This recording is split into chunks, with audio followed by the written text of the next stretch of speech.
Welcome to another episode of Doing Philosophy, where we are focusing on epistemology, part of our series, our course on epistemology. Where are we right now? We looked at common sense knowledge, looked at means to knowledge, object to knowledge, and we spent some time on the theories of truth. Now we need to make a connection between truth and knowledge itself. So I call this the reality-knowledge distinction. The reality-knowledge distinction. And what I mean by this is that these are two different notions, but they're very closely related. What connects the two is the concept of truth in the middle.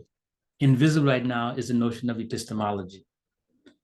From our study of metaphysics, we discern the idea that reality, the most fundamental ideas we can walk away with, is this concept of existence.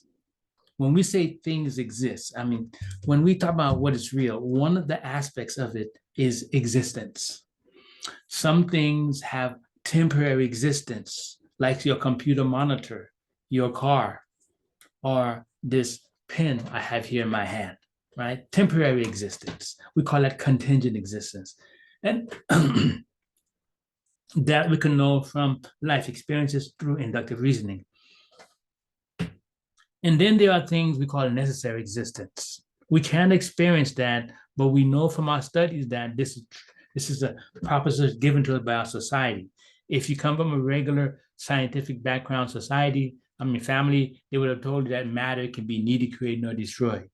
You can't experience matter, but scientists need you to believe in that there's some things underneath everything, which is always there, is permanent, it has necessary existence. As mentioned before, when we studied metaphysics, this idea comes from philosophy. That's something you can prove scientifically.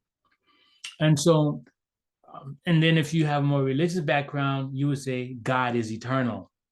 Heaven is eternal. If you accept the idea that God and souls are eternal, then you're saying that God, these beings have necessary existence. When you say a soul and the soul exists, you may say the soul is abstract, but it's a type of thing that exists, all right? And so you have these two worldviews given to us in the educational system, and certainly discussed in philosophy. Certainly we discuss that in metaphysics. Now, when you look at these two, it gives you a sense of truth. One meaning of truth, a fundamental meaning of truth, is to exist. Existence and truth are synonymous notions. If it exists, it is true. In fact, once you say it exists, you don't need to say it's true. There's a watch in his hand. You don't need to say it's true. All right? When you say there is, you're saying it exists in his hand. You don't need to say it's true. This is the most fundamental sense of truth that you have. And when you have that, you can have a sense of truth that is undeniable anywhere. If it exists, it is true. So if you say I have contingent truth, some truths are temporary, like this watch, has contingent existence, therefore has contingently true. Okay? It's in my hand for a certain period of time. The watch is made of matter. Okay? So, but the matter has necessary existence. So the matter is necessarily true. It's always there. If you look at the world truth like this, first understanding these concepts of reality that most people accept, you come to a bedrock understanding of truth that's unshakable before we go into the theoretical ways of looking at truth. It's there, it's solid, it's grounded. Now, I want to take this idea of truth, which we can glean, we can get from looking at metaphysics. I want to bring it into epistemology, into the world of language, into the world of the mind, into the world of books. And to do that, I'm going to deep dive right now into the notion of truth.